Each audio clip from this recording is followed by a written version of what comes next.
En 1850, los campos de algodón del condado de Wilcox, Alabama, se extendían bajo un sol despiadado que quemaba no solo la tierra, sino también el espíritu de quienes laboraban bajo él. La plantación Blackwood era un monumento a la riqueza edificada sobre el dolor. Su casa de columnas blancas se erguía como un fantasma sobre los barracones donde vivían hacinadas las familias esclavizadas. Fue aquí, entre rezos susurrados y sollozos sofocados en las barracas de esclavos cada noche, que surgiría una pregunta tan sencilla, pero tan devastadora, que desenterraría secretos enterrados más profundo que cualquier tumba. El niño que la haría se llamaba Samuel. Nacido esclavo en 1842, no había conocido nada fuera de los límites de la plantación, nada más que el latigazo de un capataz y el constante trabajo de recoger algodón. Su madre, a quien los amos llamaban Celia, su nombre le fue robado junto con la libertad, era una esclava que trabajaba en la casa de la plantación como cocinera y costurera. Era famosa por ser callada, por cómo se deslizaba por la mansión como un fantasma, sus ojos siempre bajos, su voz nunca más que un susurro. Lo que distinguía a Samuel, lo que lo había definido desde el momento en que nació de formas que lo protegían y lo amenazaban, era su apariencia.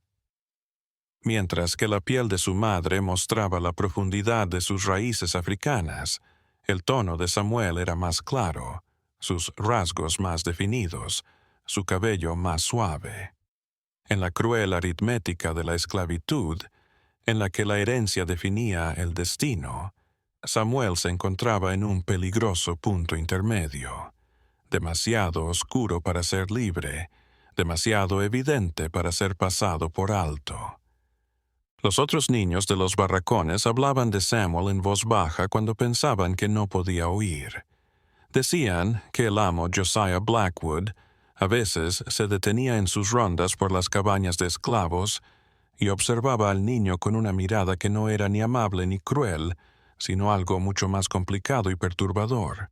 Los adultos callaban de inmediato, con los rostros tensos por el temor.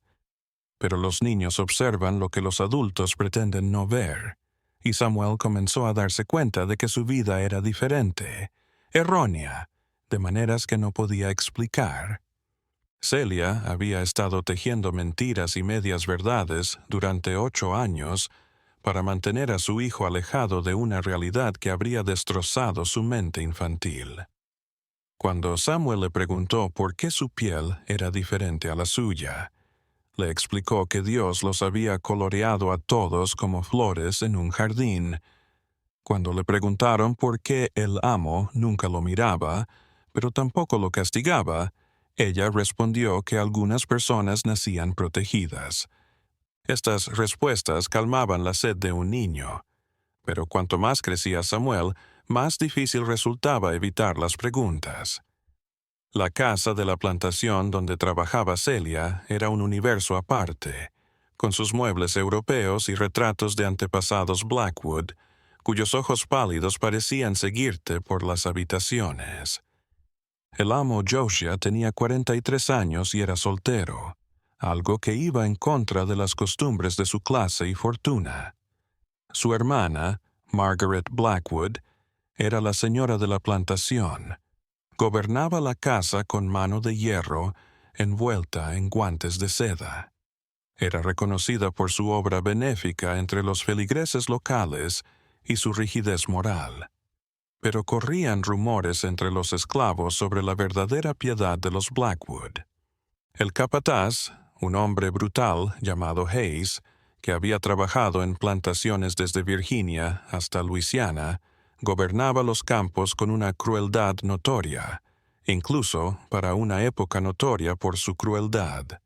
Portaba un látigo al que llamaba maestro, y decía que podía enseñar modales a cualquier esclavo en 3 azotes. Los esclavos lo llamaban la mano derecha del diablo, y las madres callaban a sus hijos llorones diciendo que Hayes los escucharía. Pero incluso Hayes, con todo su poder sádico, parecía reconocer que había algunos esclavos que no debían ser tocados, y Samuel era uno de ellos. La vida en la plantación continuaba tan antigua como la esclavitud misma. Antes del amanecer la corneta resonaba, convocando a los jornaleros a otro día extenuante. Los niños, como Samuel, eran demasiado pequeños para el campo, pero tenían sus propias labores: alimentar pollos, recoger huevos, ayudar con la eterna lavandería que mantenía la plantación en marcha. Fue en estas repeticiones diarias que Samuel comenzó a observar patrones que lo inquietaban, coincidencias que parecían demasiado frecuentes para ser casualidad.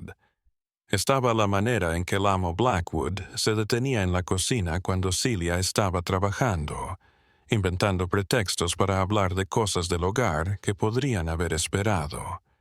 Estaba la extraña forma en que protegía a Samuel y a su madre de los peores castigos, incluso cuando otros esclavos eran castigados por delitos menores. Y había algo en la mirada de su madre cuando el amo estaba cerca, no miedo, eso habría sido comprensible, sino una especie de desesperada tristeza que parecía decir que tenía una herida que nunca sanaría. Los demás niños esclavos tenían sus propias opiniones, comentadas en voz baja cuando los adultos estaban fuera del alcance del oído. Decían que habían visto al amo Blackwood en las sombras de los barracones a altas horas de la noche, no revisando, no amenazando, solo mirando. Contaban cómo a veces se acercaba a Samuel como para tocarle el pelo o la cara y se detenía y retiraba la mano. Eran cosas peligrosas de decir, cosas por las que un esclavo podía ser asesinado si lo oía la gente equivocada. Pero los niños son detectives natos, y el enigma de la posición de Samuel en la jerarquía de la plantación los intrigaba y aterraba a partes iguales. Los instintos protectores de Celia se habían afinado tras años de nadar en las aguas turbias de la vida en la plantación. Había notado que su hijo se parecía cada vez más al amo Blackwood con cada año que pasaba, y entendía lo que eso significaba de una manera que Samuel aún no podía comprender. El niño era un monumento ambulante de vergüenza, un recordatorio viviente de la hipocresía que infestaba incluso los hogares más justos del sur anterior a la guerra civil. En los barracones de esclavos, donde la intimidad era un bien escaso y cualquier palabra podía ser escuchada por oídos enemigos, Celia había aprendido el arte del silencio. Se deslizaba por sus días como una mujer sobre hielo, sabiendo que un paso en falso podría hundirla a ella y a su hijo en un abismo sin retorno. Preparaba las comidas del amo, cosía su ropa, limpiaba su casa con la misma habilidad y discreción que la habían mantenido con vida durante casi 30 años de esclavitud. Pero los niños, por muy resguardados que estén, terminan por hacer las preguntas que los adultos más temen responder. Y en la primavera de 1850, cuando Samuel estaba a punto de cumplir 8 años, y su parecido con el amo Blackwood se hizo inconfundible para cualquiera que lo viera, llegó el día que Celia había temido. Era un martes por la mañana de mayo, el tipo de día en que el calor de Alabama apenas comenzaba a hincharse hacia el sofoco del verano. Samuel había sido mandado a coger hierbas en el huerto de la cocina, una misión que le permitía recorrer zonas de la plantación donde los niños esclavos tenían prohibido ir. Mientras trabajaba entre las filas de salvia y tomillo, escuchó voces provenientes del estudio del amo, voces altas, discutiendo, las del amo Blackwood y su hermana Margaret. La ventana estaba abierta para capturar la brisa de la mañana, y Samuel, con la curiosidad infantil, se acercó a escuchar. Lo que escuchó alteraría su percepción del mundo para siempre. aunque las ramificaciones completas tardarían años en revelarse. El niño se parece más a ti cada día. La voz de Margaret era una puñalada. La gente se está dando cuenta. El pastor lo comentó el domingo pasado. Preguntaba por tu sobrina. ¿Cuánto tiempo más puede durar esta farsa? La respuesta de amo Blackwood fue ahogada, pero Samuel escuchó retazos. Mi deber, no puedo simplemente, y luego, con mayor claridad. Es mi hijo, Margaret. No importa lo que sea, no importa quién sea su madre. Él lleva mi sangre. Las palabras lo abofetearon a Samuel. Soltó la cesta de hierbas, esparciéndolas por el sendero del jardín, y corrió. Corrió por los jardines bien cuidados de la casa de la plantación, más allá de los establos donde se arreglaban y alimentaban caballos que costaban más que vidas humanas, más allá de la ahumadería donde se curaba la carne para la mesa del amo, mientras los niños esclavos pasaban hambre.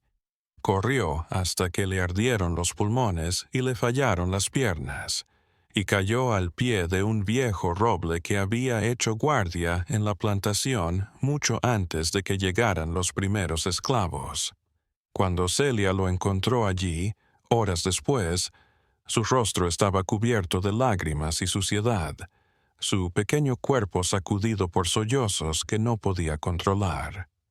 Ella se arrodilló en el lodo rojo de Alabama, su propio corazón destrozado al darse cuenta de que el muro que había levantado alrededor de la inocencia de su hijo finalmente se había derrumbado.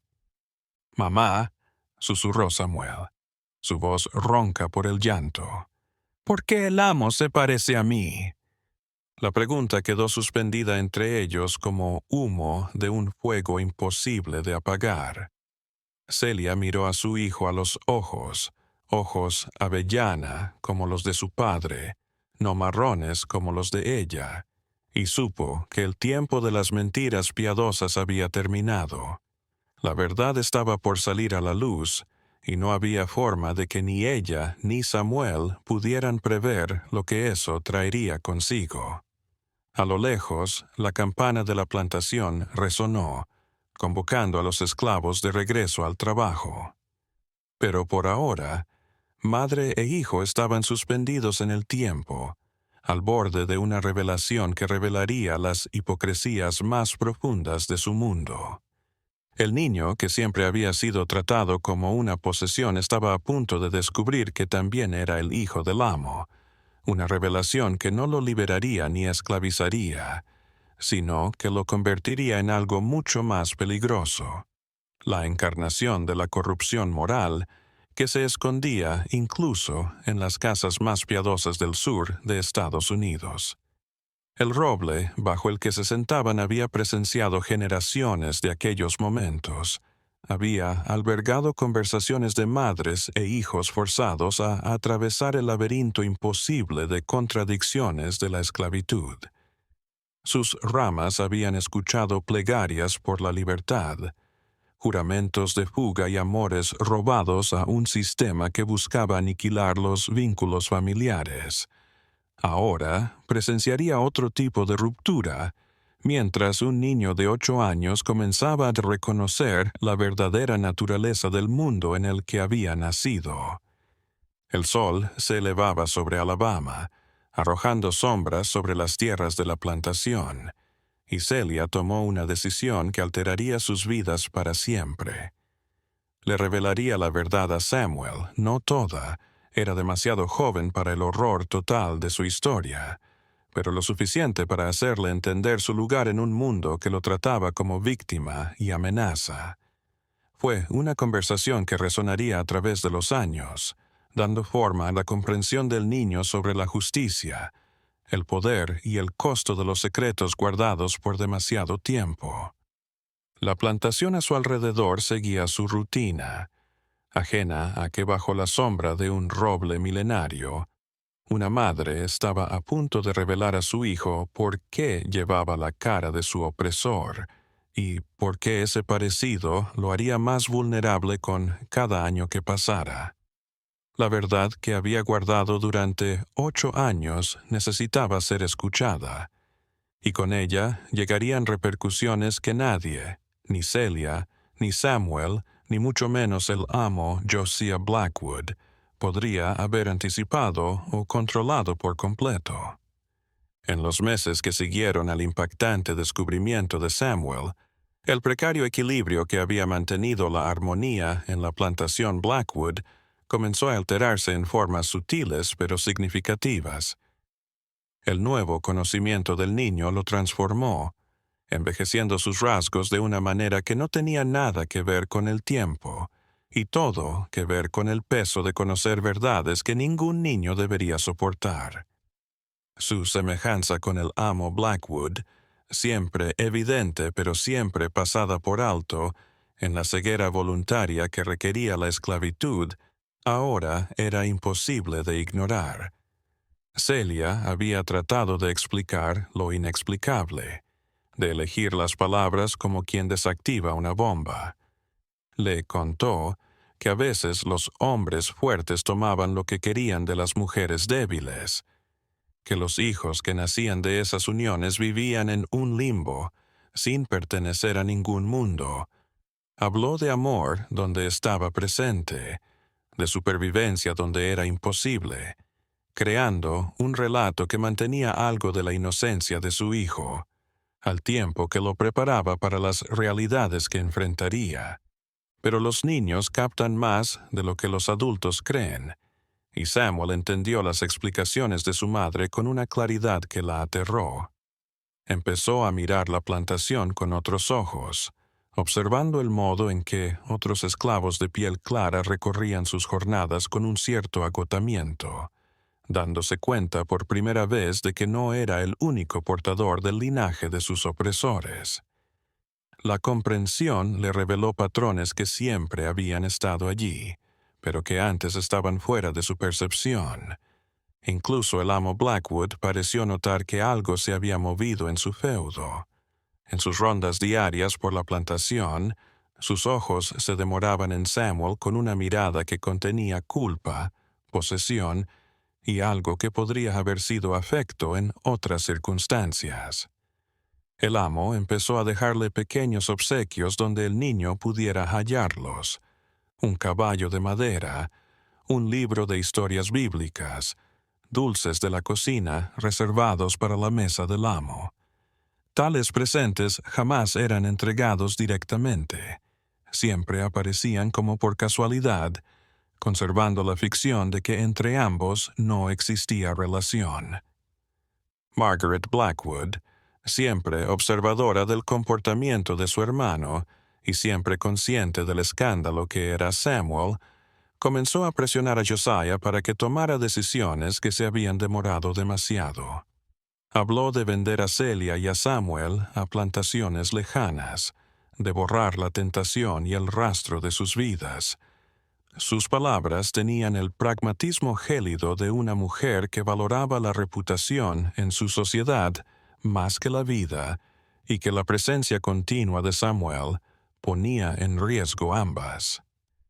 Los demás esclavos siguieron estos sucesos con la atención de quienes tenían su vida en juego a merced de las emociones de sus amos. Reconocieron las señales de un cambio inminente, las tensiones silenciosas que siempre anunciaban las tormentas en la vida de la plantación. En los barracones las palabras se volvieron más bajas. Los padres apretaron más fuerte a sus hijos, sabiendo que cualquier tempestad que se estuviera gestando en torno a Samuel y Celia podría arrastrarlos a todos. El mismo Samuel se fue apartando de las amistades ocasionales que compartía con otros niños esclavos. El saber que eran parientes estableció una línea que no podía cruzar, haciéndolo sentir superior e inferior, protegido y amenazado. Se sorprendió analizando el rostro del amo Blackwood cuando éste venía a la cocina, buscando similitudes y diferencias, intentando descifrar lo que significaba tener la sangre del opresor y del oprimido corriendo por sus venas. El comportamiento del niño cada día preocupaba más a Celia. Lo vio lidiar con preguntas sin respuestas fáciles. Lo vio luchar con ideas de identidad y pertenencia que desafiaban todo lo que conocía. Samuel se preguntaba por qué Dios dejaría tanta incertidumbre. ¿Por qué nacería Nasashi en una situación que no lo dejaba en un lugar u otro? Eran cuestiones teológicas que desafiaban incluso la fe de Celia, haciéndola cuestionar la justicia divina que había estado reprimiendo durante años. El verano se arrastró, y las plantas de algodón crecieron altas bajo el sol de Alabama, pero las tensiones en toda la plantación siguieron aumentando. Las habladurías se extendieron por las plantaciones vecinas. Decían que los pecados del amo de Blackwood estaban saliendo a la luz. Tales cuentos ponían en peligro no solo la reputación de Josiah, sino también su lugar en una sociedad en la que sostener la ficción de la pureza racial era fundamental para todo el orden social. El capataz Hayes, cuya eficiencia brutal siempre había complacido al amo Blackwood, comenzó a proponer formas de deshacerse de Samuel. Sus consejos venían con la amenaza velada de un hombre que sabía cómo hacer que los problemas desaparecieran sin dejar rastro. Hayes había estado en plantaciones donde los esclavos problemáticos simplemente desaparecían, su ausencia atribuida a intentos de fuga o accidentes mortales. Su voluntad de utilizar tales métodos era lo que le hacía útil a los amos de plantaciones que ocasionalmente requerían que sus conciencias fueran lavadas junto con sus libros de contabilidad. Fue en este tiempo que Samuel empezó a tener sueños que reflejaban su creciente conciencia de su vulnerable situación. Se despertaba gritando por sueños de ser perseguido por figuras sin rostro a través de campos de algodón sin fin, o de estar de pie frente a espejos que mostraban rostros que no reconocía. Celia lo consolaba como podía, pero sabía que su hijo arrastraba cicatrices psicológicas que solo su amor no podía curar. La cocina en la que Celia trabajaba se transformó en un campo de batalla para choques cada vez más intensos con el amo Blackwood. Él se inventaba pretextos para demorarse cuando venía de visita, tanteando el terreno con palabras que casi confesaban su situación sin hacerlo explícito. Aquellas conversaciones eran una tortura para Celia, que sabía que cualquier palabra o gesto podía ser interpretado y pagado con la muerte. Mantuvo su papel de obediente sumisa, ocultando y defendiendo de cualquier sospecha que pudiera destruirlos a ambos. La presión de Margaret Blackwood sobre su hermano se intensificó a medida que le llegaban noticias de amigos y conocidos sobre los chismes que se propagaban en sus círculos sociales. Habló de honor familiar, de obligación cristiana, y dijo que tolerar que esto continuara era una mancha social, una corrupción moral. Sus palabras resonaban con auténtica inquietud por la sostenibilidad de su modo de vida en una sociedad cada vez más cuestionada por poderes externos. Mientras tanto, Samuel comenzó a aprender cosas que alarmaron a su madre. Escuchaba en puertas y ventanas, juntando pedazos de conversaciones que formaban imágenes cada vez más claras de su situación. Se enteró de otros niños de la plantación que se parecían a sus amos, de los diferentes destinos que les esperaban a esa evidencia viviente de las contradicciones morales de la esclavitud. Algunos eran vendidos lejos, donde nadie sabría quiénes eran sus padres. Otros simplemente desaparecían en circunstancias nunca aclaradas. Muy pocos eran educados y libres, pero estos eran casos aislados, no la norma. El conocimiento de estas capacidades llenó al niño de esperanza y temor a la vez. Empezó a darse cuenta de que su destino no dependía de él, de lo que quisiera hacer, sino de cálculos de reputación, conveniencia y necesidades emocionales de la gente que lo consideraba hijo y posesión. La contradicción que representaba su figura, ser apreciado y desechable a la vez, generó una carga psicológica que ningún niño debería soportar. Con la llegada del otoño y la cosecha de algodón, las decisiones que habían evitado durante todo el verano ya no podían esperar. La rutina anual de siembra requería dedicación a cuestiones prácticas, y el caso de Samuel se había vuelto demasiado evidente para ser ignorado por mucho más tiempo, ya fuera a través de la venta, la escolarización o de otra manera. Su presencia en el frágil ecosistema de la plantación Blackwood debía resolverse antes de que las tensiones sociales que generaba destruyeran todo lo que el amo Blackwood había construido.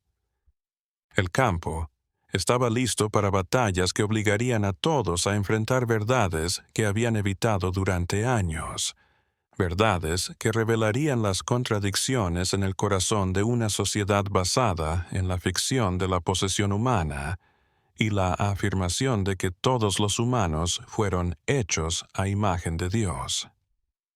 Las preguntas que Samuel había empezado a plantear exigirían respuestas que cuestionarían no solo las conciencias individuales, sino todo el orden moral de la sociedad sureña anterior a la guerra civil.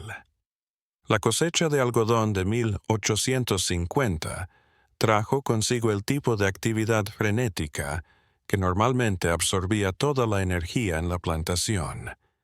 Desde el amanecer hasta más allá de la medianoche, todos los esclavos hábiles trabajaban para cosechar aquello de lo que dependían las ganancias del año y, por extensión, las condiciones en que vivirían el próximo invierno.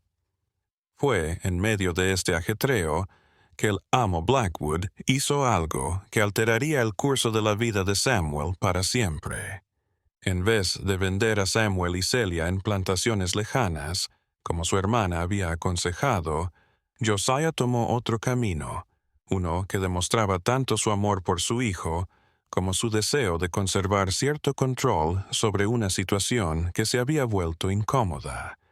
Se acercó al doctor Elias Weatherby, el médico de la plantación y uno de los pocos hombres en el condado de Wilcox en quien podía confiar ciegamente, con una propuesta que desafiaría los límites de lo aceptable incluso en su sociedad tolerante. El doctor Weatherby era un hombre de unos 60 años, graduado de la Escuela de Medicina de Harvard, antes de regresar a Alabama para servir como médico de la clase plantadora. Había parido cientos de bebés, blancos y negros, y hacía tiempo que había dejado de sorprenderme por las formas en que se entrelazaban las familias de las plantaciones. Su profesión lo había hecho confidente de información que podría haber arruinado a media docena de familias nobles, y su continua riqueza dependía de resolver problemas que no podían mencionarse en sociedad educada. El trato que Josiah ofreció era simple pero revolucionario. Samuel sería sacado de la plantación, pero no vendido a extraños. En vez de eso, sería mandado a la casa del Dr. Weatherby, en la sede del condado de Camden, donde trabajaría como sirviente doméstico, pero en secreto sería educada como lo hacían los niños blancos. Se sostendría la ficción de que Samuel era otro esclavo en entrenamiento para trabajos domésticos más avanzados, pero en realidad estaría aprendiendo a leer, escribir y calcular para un futuro que aún no podía visualizar, pero que tenía más posibilidades de las que cualquier niño esclavo podría soñar. Celia acogió la noticia con sentimientos tan encontrados que no supo cómo interpretarlos. El alivio de que su hijo fuera sacado del peligro en el que vivía se mezcló con el horror de la separación. La emoción de que Samuel pudiera ser educado chocaba con el temor de que este singular acuerdo lo expusiera a un riesgo aún mayor. Sabía que el plan de Josiah era una oportunidad sin igual, pero también una apuesta que podría costarle la vida a Samuel si alguien equivocado descubría la verdad. Las últimas semanas antes de que Samuel se fuera fueron una especie de histeria controlada por todos los que sabían lo que estaba sucediendo. Celia le enseñó todo lo que podía sobre cómo sobrevivir en un mundo que consideraría su educación como algo precioso y peligroso. Le habló de no mostrar nunca todo lo que aprendía, de saber cuándo mostrarlo y cuándo no. Estas eran habilidades de supervivencia que ninguna madre debería tener que enseñar a su hijo. Pero Celia hacía tiempo que sabía que la crianza normal era un privilegio que los esclavos no tenían. El mismo Samuel vivió este tiempo como un torbellino de emociones que lo agotaron y confundieron. La idea de dejar a su madre lo aterrorizó, pero la oportunidad de aprender a leer y escribir despertó una emoción que intentó reprimir. Había observado cómo la alfabetización revolucionaba a los pocos esclavos que sabían leer y escribir, otorgándoles un poder que permanecía oculto para el resto. También se dio cuenta de que su formación lo haría diferente a otros esclavos en formas que podrían ser peligrosas.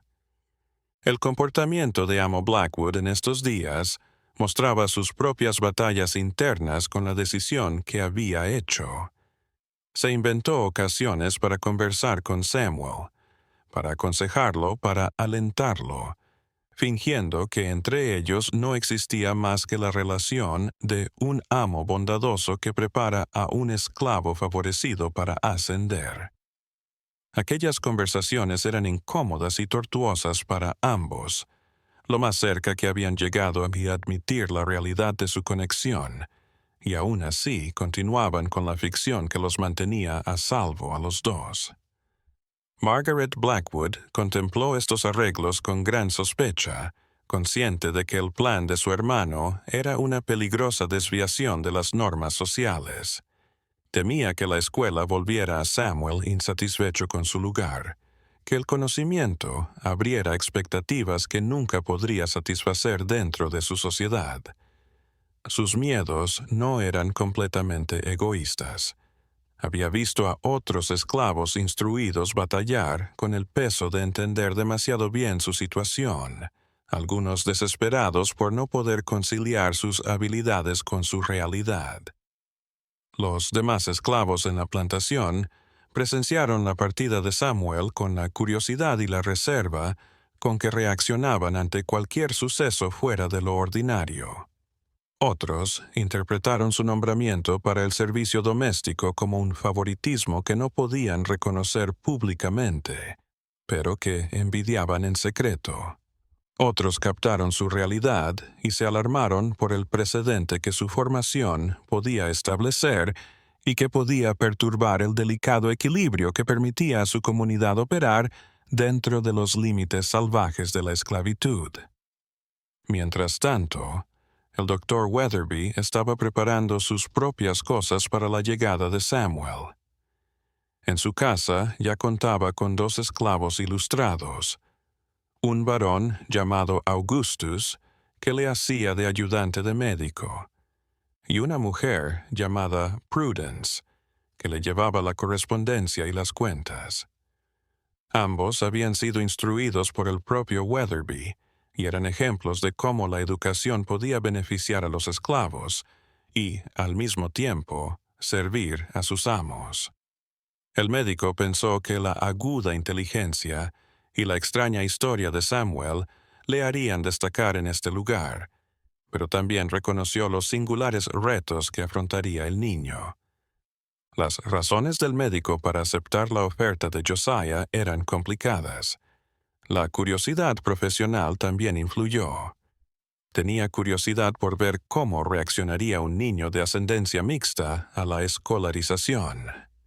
Los incentivos económicos también existían.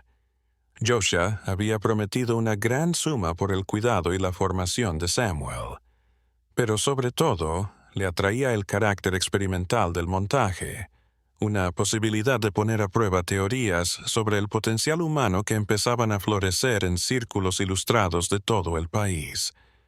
Se acercaba el día en que Samuel partiría y Celia se debatía entre el deseo de retener a su hijo y la conciencia de que ésta podría ser su única oportunidad de una vida fuera de los campos de esclavitud.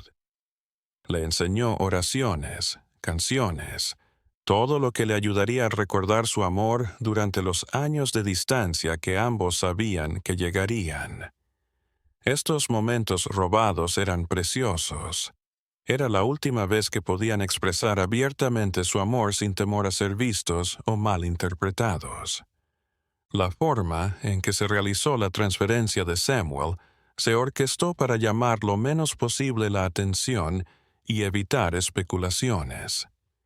Iba a Camden en el carruaje del Dr. Weatherby, al parecer acompañando al médico en una de sus visitas de rutina a enfermos en la sede del condado. Una vez en casa del médico, simplemente se desvanecería en el interior de la residencia, uniéndose a un personal doméstico lo suficientemente numeroso como para absorber un miembro más sin levantar sospechas. Se sostendría la tapadera de que había sido adquirido por Weatherby por sus habilidades médicas y de instrucción. La mañana en que partió, Samuel se detuvo en la cocina en la que su madre había trabajado durante tanto tiempo, rodeado de las imágenes y aromas familiares que estaba contemplando por última vez como un niño. El peso del momento se abalanzó sobre él, ahogándolo.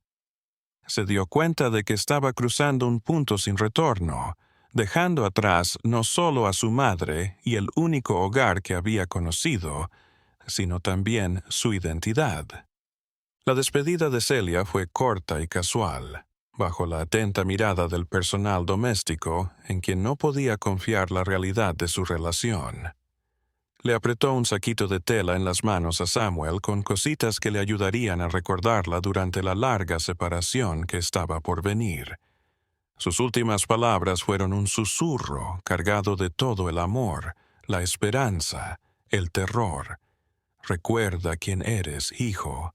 Recuerda, eres amado, sin importar qué. El carruaje del Dr. Weatherby se iba de la plantación, llevando a Samuel a un futuro desconocido, y los que quedaban lucharon por adaptarse a la ausencia que envió ondas a través de la comunidad. Celia volvería a sus obligaciones con la eficiencia mecánica de alguien que actúa en medio de una pérdida. Amo Blackwood se sumergiría en los negocios de la plantación con una ferocidad inusual, como si intentara ahogar la culpa y la incertidumbre que la partida de Samuel había exacerbado en lugar de resolver. Y Margaret Blackwood seguiría tratando de restablecer la normalidad en una casa alterada para siempre por un niño que no era ni esclavo ni hijo, sino ambas cosas.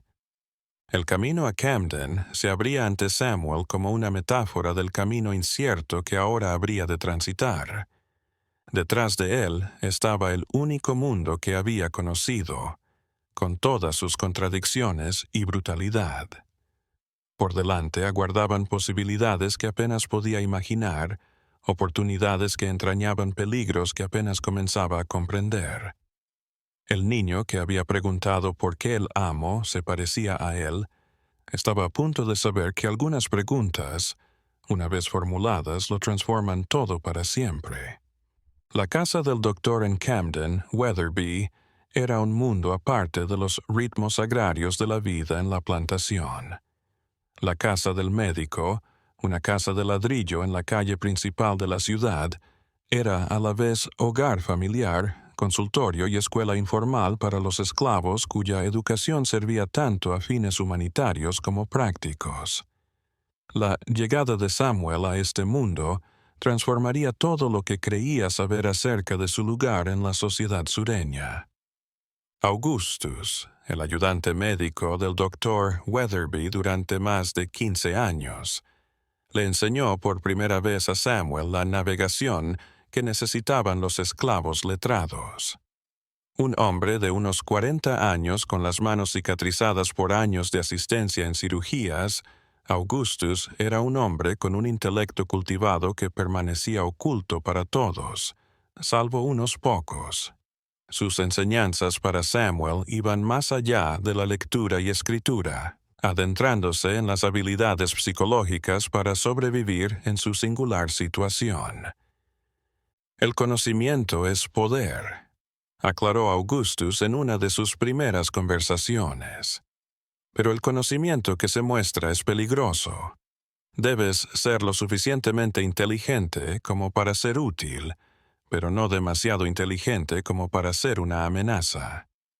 Los blancos que nos instruyen deben pensar que aún son nuestros superiores, aunque dependen de nuestras habilidades para conservar sus puestos. Prudence, la cual administraba la correspondencia y las cuentas del Dr. Weatherby, consolidó estas enseñanzas con su propio ejemplo. Una mujer de unos 35 años con las manos permanentemente manchadas de tinta y una mente que superaba en cálculos a muchos hombres blancos instruidos, mostraba cada día cómo la inteligencia podía ser un arma para progresar dentro de los límites de su sociedad. Sus conversaciones con los pacientes blancos y socios de negocios del médico eran modelos de deferencia que disfrazaban habilidades analíticas agudas. La escolarización de Samuel se inició con nociones elementales de alfabetización, pero pronto abarcó materias que pocos niños blancos de su edad cursaban. El Dr. Weatherby era partidario de la educación integral y expuso a su pequeño pupilo a las matemáticas, la filosofía natural, los rudimentos médicos e incluso el latín elemental. La facilidad con que el niño aprendió estas cosas sorprendió al médico, que esperaba inteligencia, pero no la curiosidad y capacidad de retención de Samuel. La adaptación psicológica fue más difícil que la intelectual. Samuel estaba dividido, en formas que siempre lo desgarraron. En la casa del médico se le alentó a pensar, a cuestionar, a aprender, a saciar su mente hambrienta.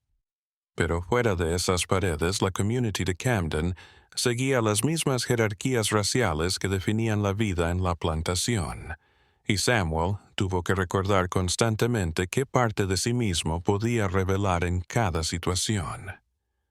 Las cartas de su madre llegaban esporádicamente, mensajeros de confianza que viajaban entre la plantación y la ciudad por encargos. Estos mensajes siempre eran cortos y en clave, manifestando amor y preocupación sin dar detalles que pudieran poner en riesgo a alguien en caso de ser interceptado. Las cartas de Celia hablaban del clima, las novedades de la casa, sus oraciones por la salud de Samuel, pero entre líneas el niño podía percibir el anhelo y la inquietud de su madre. El poder de Amo Blackwood sobre la nueva condición de Samuel seguía presente, pero ahora de manera discreta. Los acuerdos de financiación para la educación y el cuidado del niño pasaron por el Dr. Clima en formas que podían negar plausiblemente su origen. A veces, el amo iba a Camden por negocios y aprovechaba para espiar a Samuel desde lejos, viendo cómo crecía, pero fingiendo que no había nada entre ellos. Los meses fueron pasando, y con ellos la educación de Samuel se expandió, su comprensión de su singularidad creciendo en formas que lo fortalecieron y lo inquietaron. Empezó a comprender las dimensiones estructurales de la esclavitud como sistema económico y social, y cómo su propia ascendencia mestiza encarnaba las contradicciones de ese sistema y la posibilidad de su transformación. Estas creaciones eran intelectualmente estimulantes, pero emocionalmente agotadoras para un niño que todavía intentaba entenderse a sí mismo. Los demás habitantes de Camden fueron notando al chico esclavo excepcionalmente inteligente en la casa del Dr. Weatherby, aunque nadie imaginaba lo bien educado que estaba Samuel. Se le veía devorando textos médicos que harían sudar a un adulto instruido, asistiendo en procedimientos que exigían destreza manual y conocimiento teórico, mostrando habilidades que parecían superar su posición. Estas palabras abrieron un debate entre la gente noble de la ciudad que mostraba cierta preocupación por las consecuencias de enseñar a los esclavos. La amistad de Samuel con el doctor. se convirtió en una forma de mentoría, aunque ambos reconocieron los límites de sus roles. El médico disfrutaba alimentando una mente tan brillante, y Samuel veía en su tutor un ejemplo de cómo el conocimiento podía buscarse por sí mismo, y no solo por supervivencia. Sus conversaciones cotidianas cuestionaban las ideas aceptadas sobre raza, inteligencia y capacidad humana. Pero este auge intelectual se produjo en un momento de creciente tensión política que pronto envolvería a todos en su comunidad. El compromiso de 1850 había calmado las tensiones nacionales sobre la esclavitud, pero en Alabama las discusiones sobre el futuro de la institución se intensificaban entre las élites educadas que reconocían que las fuerzas externas se acercaban. La casa del doctor. Con su manera poco ortodoxa de educar esclavos, Wetherbee era justo el tipo de experimento que los abolicionistas mostraban como prueba de las contradicciones inherentes a la esclavitud. Fue en estos años que Samuel empezó a vivir lo que solo podía llamarse una crisis de identidad, que expresaba su imposible situación entre dos mundos. Su formación le había proporcionado las herramientas para analizar su situación con una claridad psicológicamente devastadora. Se dio cuenta de que su ascendencia blanca le otorgaba ciertas ventajas, que su condición de esclavo le negaba cualquier derecho legal o social. Este saber generó un peso psicológico que se expresó en episodios depresivos y de ira que alarmaron a sus cuidadores.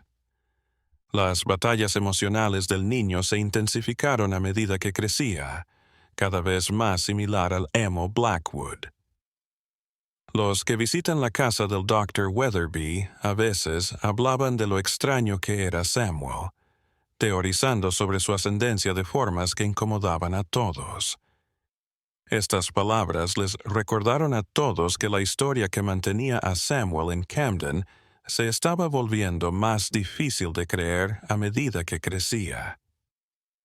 Las dudas de Margaret Blackwood sobre el experimento de su hermano se hicieron realidad, y las noticias sobre las habilidades de Samuel llegaron a oídos de la sociedad, incluidas algunas de las familias más influyentes de Alabama. Las conversaciones en las cenas y en la iglesia giraban en torno al chico esclavo del Dr. Wetherbee, conversaciones que contenían tanto admiración como preocupación. Algunos lo consideraron una muestra de la capacidad negra, otros como prueba de que educar a los esclavos generaba expectativas peligrosas e insatisfacción. Al amanecer de 1851, Samuel afrontó su 9º cumpleaños con orgullo por lo que había logrado y duda por lo que estaba por venir. Su formación había superado lo que nadie hubiera imaginado, pero el éxito trajo sus propios desafíos. Cuanto más hábil se volvía, más cuestionaba su situación, los supuestos en los que se basaba su sociedad. Su sola presencia desafiaba las nociones de jerarquía racial que sustentaban el orden social sureño. La pregunta que había iniciado el viaje, ¿por qué el amo se parecía tanto a él?, se había ramificado en decenas más que parecían surgir más rápido de lo que podían responderse. Samuel ahora comprendía las razones biológicas y sociales de su semejanza con el amo Blackwood. Pero ese conocimiento había abierto preguntas filosóficas y éticas que cuestionaban todo acerca del mundo en el que vivía. Su formación le había enseñado a analizar su situación, pero el análisis solo revelaba las contradicciones e injusticias que caracterizaban su vida. El mismo Dr. Wetherbee estaba empezando a dudar de la sensatez del experimento. Aunque el desarrollo intelectual de Samuel superó con creces lo esperado, los costes psicológicos de la situación del niño se hacían cada vez más evidentes. El médico temía que estuvieran creando ilusiones que su sociedad jamás podría satisfacer, adaptando a Samuel a una existencia que jamás podría alcanzar dentro de los límites de la ley y la costumbre sureñas. La primavera llegó a Camden. Los ritmos familiares de renovación agrícola continuaron, y Samuel siguió estudiando, luchando con preguntas sin respuestas fáciles. Su estatus seguía siendo singular en su sociedad, un ejemplo excepcional y peligroso que desafiaba las suposiciones básicas sobre raza, inteligencia y jerarquía social. El niño que había llegado preguntando por el parecido físico, ahora se enfrentaba a cuestiones de identidad y pertenencia que definirían el resto de su vida en formas que ninguno de ellos podía prever aún. La pregunta que revelaría todo estaba madurando en su momento de manifestación. Todavía nadie sospechaba hasta qué punto cambiaría para siempre sus planes bien elaborados, pero la formación de Samuel le había proporcionado no solo conocimientos, sino también la seguridad para investigar preguntas que la sociedad culta prefería no plantearse. Y en un mundo erigido sobre ficciones y silencios, esas preguntas podían desmantelar estructuras que parecían inamovibles. Para el verano de 1851, la formación de Samuel bajo el cuidado del Dr. Weatherby había avanzado a niveles que habrían sido impresionantes para cualquier niño de su edad, sin importar la raza. Sus conocimientos de matemáticas, filosofía natural y teoría médica habían madurado hasta el punto de poder asistir al médico en procedimientos que exigían sofisticación intelectual y destreza manual.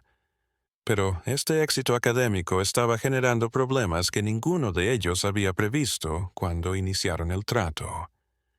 El ambiente político de Alabama se agitaba a medida que las discusiones sobre el futuro de la esclavitud se intensificaban en todo el sur. El Dr. Weatherby lo miraron con sospecha los vecinos, que no entendían por qué enseñaban tanto a los esclavos. Los rumores en los círculos sociales de Camden hablaban de que el experimento del doctor estaba llamando la atención de las autoridades, las cuales veían a los esclavos alfabetizados como una amenaza para el orden. Fue en estos días de creciente tensión que Samuel descubrió algo que rompería la confrontación final que todos habían estado evitando. Clasificando textos médicos en el despacho del Dr. Weatherby, descubrió una correspondencia entre el médico y el amo Blackwood que revelaba tanto el arreglo monetario que financió su educación como el reconocimiento de su relación y las conversaciones sobre su destino. Las cartas revelaron que el amo Blackwood había tenido la intención de liberar a Samuel y enviarlo al norte, donde su educación y su piel clara le permitirían hacerse pasar por blanco y vivir una vida imposible en el sur. Pero esos planes se habían visto interrumpidos por las crecientes tensiones políticas y la negativa de Margaret Blackwood a cualquier arreglo que pudiera comprometer a la familia en un escándalo. Samuel encaró al Dr. Weatherby con las cartas en una tarde de agosto que definiría el final de su infancia. La charla que siguió fue la primera conversación totalmente abierta sobre su situación que el niño había tenido. El Dr. Weatherby ratificó la relación de Samuel, aclaró las razones de su formación y reveló los planes inciertos para su futuro, sujetos a acontecimientos políticos fuera de su control. Tu padre quiere darte cosas que su puesto no le permite ofrecerte abiertamente, aclaró el médico. Pero el mundo está cambiando en formas que hacen que nuestro acuerdo sea cada vez más arriesgado. Algunos te considerarían una corrupción moral que está corroyendo nuestra sociedad. El saber que el amo Blackwood había estado planeando su libertad desde hacía tiempo generó en Samuel sentimientos que no podía comprender. La emoción de la libertad se mezcló con el enfado por haber sido excluido de estos planes. El saber que su padre se preocupaba lo suficiente como para arriesgar el estatus social por ella Se enfrentó al resentimiento de que se preocupara en secreto y con engaño en lugar de en el reconocimiento. A las pocas semanas del hallazgo de Samuel, el precario equilibrio en el que vivía se vino abajo. Margaret Blackwood, al enterarse de las intenciones de su hermano de liberar a sus esclavos a través de criados domésticos que habían oído la conversación, amenazó con revelar todo el trato a menos que se detuviera de inmediato. Su ultimátum precipitó una crisis que se había estado gestando desde que Samuel hizo su pregunta años atrás. El amo Blackwood llegó a Camden una mañana de septiembre, con el peso de decisiones que ya no podían esperar. Su encuentro con el doctor. En el consultorio del médico, donde la educación del niño había prosperado y donde ahora se decidiría su destino, se reunieron Weatherby y Samuel. La conversación fue tensa pero familiar, lo más cerca que los tres habían llegado a reconocer la dinámica de sus relaciones. «Se ha vuelto imposible», dijo Blackwood, su voz arrastrando un agotamiento que hablaba de meses de conflicto. «Margaret amenaza con una revelación que destruiría nuestra reputación, tu seguridad. El ambiente político hace imposible realizar la manumisión como estaba previsto». Samuel escuchó este debate sobre su futuro con la calma que su formación le había inculcado. Pero por dentro, sus sentimientos se rompieron como alguien que ve sus sueños desvanecerse. La libertad que había creído alcanzar le era arrebatada por poderes ajenos a ella, arrojándola de nuevo a un limbo peor que la desesperanza. El doctor Weatherby sugirió una solución que permitiría a Samuel conservar algo de su formación sin exponerlo a los peligros inmediatos de la exposición. El niño sería enviado a Nueva Orleans, donde las jerarquías raciales más fluidas de esa ciudad cosmopolita le permitirían convertirse en un artesano cualificado o incluso comprar su propia libertad. Fue un acuerdo que no complació a nadie por completo, pero le dio a Samuel la esperanza de un futuro más allá de la esclavitud. Las últimas semanas de Samuel en Camden se pasaron en una anticipación frenética por un viaje que lo llevaría más lejos de su madre de lo que jamás había ido. El doctor Weatherby le dio papeles falsos de carpintero y albañil que lo harían útil en los oficios de la construcción de Nueva Orleans. Pero, sobre todo, le proporcionó cartas de presentación a abolicionistas que podrían asistirle en su huida hacia la libertad en el norte. La despedida de Samuel al doctor, la visita de Weatherby, fue corta, pero intensa. El hombre que había sido maestro, protector, padre sustituto, le apretó en la mano un paquetito con dinero, más papeles y una carta donde le revelaba su verdadera identidad en caso de que en algún momento le sirviera más que le perjudicara el hecho de saberlo. El viaje a Nueva Orleans en octubre de 1851 cerró un capítulo de la vida de Samuel y abrió otro que desafiaría todo lo que su formación le había enseñado sobre supervivencia y autodeterminación. Viajó con un tratante de esclavos que pensó que llevaba una pieza más de ganado, sin saber que llevaba en realidad una mente que desafiaría las ideas mismas de la esclavitud. Pasarían años antes de que Samuel volviera a ver a su madre, y cuando lo hicieron, ambos habían sido moldeados por pruebas que habían superado los límites de la resistencia humana. Celia se había avejentado por el estrés y la distancia, y Samuel se había transformado en un joven que había sido educado y viajado más de lo que la mayoría de sus compañeros podían decir. El amo Blackwood nunca reconoció a su hijo, pero siguió el éxito final de Samuel en Nueva Orleans a través de informes que justificaron la educación que había proporcionado. El niño que había preguntado por qué el amo se parecía a él creció hasta convertirse en un hombre que aprovechó su singular historia y su excepcional formación para liberar a otros esclavos a través del ferrocarril subterráneo. La pregunta que había lanzado el viaje fue respondida finalmente no con palabras, sino con hechos que demostraron la igualdad del potencial humano, más allá de las condiciones de nacimiento. La historia de Samuel se convirtió en una pequeña pieza de la historia mayor de las contradicciones internas de la esclavitud, de cómo las propias hipocresías del sistema generaron las condiciones para su caída. Los miedos de Margaret Blackwood sobre la exposición no se hicieron realidad, pero su éxito en prevenir la manumisión inmediata tuvo un precio que la atormentó por el resto de su vida. Había salvado la honra familiar, condenando a un niño superdotado a años de esclavitud innecesaria, una decisión que mostraba la ceguera moral que hizo posible la esclavitud, pero que no pudo perdurar. El doctor Weatherby siguió ejerciendo la medicina y enseñando en secreto a esclavos elegidos, pero nunca volvió a intentar un experimento a escala del de Samuel. Le había enseñado algo sobre el coraje de desafiar las convenciones sociales y el precio del compromiso ético en un mundo inmoral. Los anales de Samuel en Camden fueron archivados por el Dr. Weatherby, que captó su significado histórico, aunque su efecto inmediato fuera pequeño.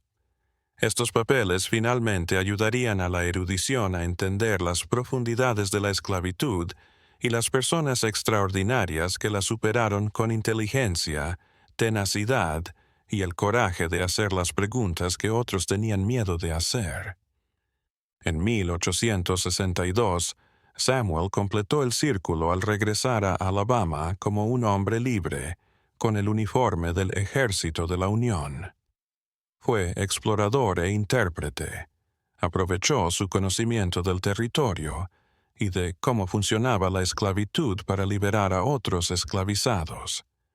Su servicio militar fue tanto una reivindicación personal como una victoria simbólica sobre el sistema que una vez había pretendido poseerlo. La plantación en la que había nacido Samuel fue una de las que ayudó a liberar en las últimas campañas de la Guerra Civil. De pie en la cocina donde su madre había trabajado y donde él había aprendido por primera vez a cuestionar las contradicciones que lo rodeaban, Samuel repasó el camino que lo había llevado de niño esclavo a hombre libre, alfabetizado y soldado de la Unión. Celia alcanzó a ver el éxito de su hijo, pero no alcanzó a ver florecer la libertad que sus preguntas habían ayudado a gestar. Su creencia de que la educación y el valor podían vencer incluso a los sistemas más arraigados de opresión había sido probada por eventos que nunca podría haber imaginado cuando intentó por primera vez explicarle a un niño confundido por qué se parecía a su opresor. El amo Blackwood murió en 1864, sin llegar a reconocer nunca a su hijo, pero viviendo lo suficiente como para presenciar cómo el mundo que había dado forma a su imposible relación se desvanecía a su alrededor. Sus últimas palabras, según los presentes, fueron una disculpa murmurada al aire vacío. La conciencia finalmente había superado las restricciones sociales que le habían impedido reconocer a Samuel públicamente. ¿Por qué el amo se parece a mí, mamá? Lo había revelado todo, como a veces lo hacen las preguntas más ingenuas. Puso al descubierto las contradicciones éticas que hicieron insostenible la esclavitud, el coste humano de los sistemas basados en ficciones raciales y el poder de la educación para transformar a las personas y, en último término, a la sociedad. La historia de Samuel se integró en la historia más amplia de la libertad estadounidense, como evidencia de que ni la esclavitud legal ni el prejuicio social pueden sofocar permanentemente el potencial humano. El niño nacido esclavo pero educado clandestinamente creció para destruir el sistema que pretendió poseerlo, probando que algunas preguntas, una vez formuladas, lo transforman todo para siempre. Los archivos indican que Samuel vivió hasta 1903 y murió como un respetado educador y líder comunitario en Chicago. Sus últimos años los pasó fundando escuelas para esclavos liberados, garantizando que otros niños recibieran la educación que había cambiado su vida. Nunca olvidó la pregunta que había encendido su búsqueda de libertad y nunca perdió la fe en el poder del conocimiento para superar incluso los sistemas de opresión más arraigados. La pregunta del niño esclavo había revelado todo, no en un momento de revelación dramática, sino en la acumulación gradual de coraje, conocimiento y determinación que finalmente rompieron las cadenas que una vez lo habían retenido.